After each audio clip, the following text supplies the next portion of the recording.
চোখের হেফাজত কিভাবে করবো? হযরত ইমাম গাজ্জালী রাহমাতুল্লাহ আলাইহি চোখের হেফাজতের জন্য এক যুবক আসলো ইমাম গাজ্জালী রাহমাতুল্লাহ আলাইহির কাছে এসে বলতেছে, ইয়া ইমাম, আমি চোখগুলির হেফাজত করতে চাই, কোনোভাবে হেফাজত করতে পারি না, কি করতে পারি? ইমাম গাজ্জালী বলতেছে, এক গ্লাস আনো। মনে করেন এটা একটা গ্লাস। তো ইমাম গাজ্জালী রাহমাতুল্লাহ আলাইহি বললেন যে এই গ্লাসের মধ্যে পানি ঢালা হলো। আমার কথা বোঝা যাচ্ছে? বলে পানি ঢালো। আবার হাদিসে এসেছে দুধকে ঢাললেন, একদম টইটুম্বুর করে ওই গ্লাসের মধ্যে টইটুম্বুর করে, মনে করেন দুধ না হলো, একদম গ্লাস পুরোটা দুধ না হলো, ওই যুবককে দিয়ে দিলেন ইমাম গাজ্জালী। বলতেছে, এটা নিয়ে এক ফোঁটা যদি দুধ পড়ে তাহলে তোমার সাথে একটা লোক দিয়ে দিলাম, ডান্ডা দিলাম, মায়েরা ঠান্ডা করবে। বোঝা যাচ্ছে কথা? বলে এটা নিয়ে বাজারে যাও, এক ফোঁটা যাতে দুধ না পড়ে, এটাকে নিয়ে বাজারে যাও, বাজার থেকে আসবা, একটা লোক দিয়ে দিলাম, হাতে লাঠি দিলাম, যদি দুধ পড়ে তাহলে কিন্তু ডান্ডা মেরে ঠান্ডা করবে।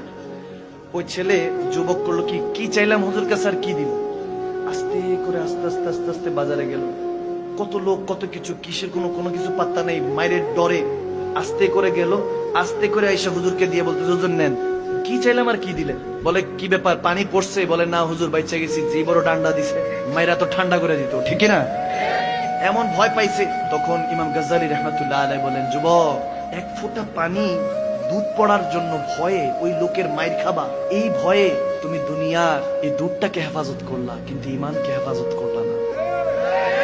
তুমি আমাকে বলছো চোখের হেফাজত কিভাবে করতে হয়, দুধটাকে তুমি নিলা আর আসলা, কারণ দুধের দিকে তোমার নজর ছিল, তেমনি ভাবে ঈমানের দিকে নজর রাখতে হবে, ঠিক না যুবক?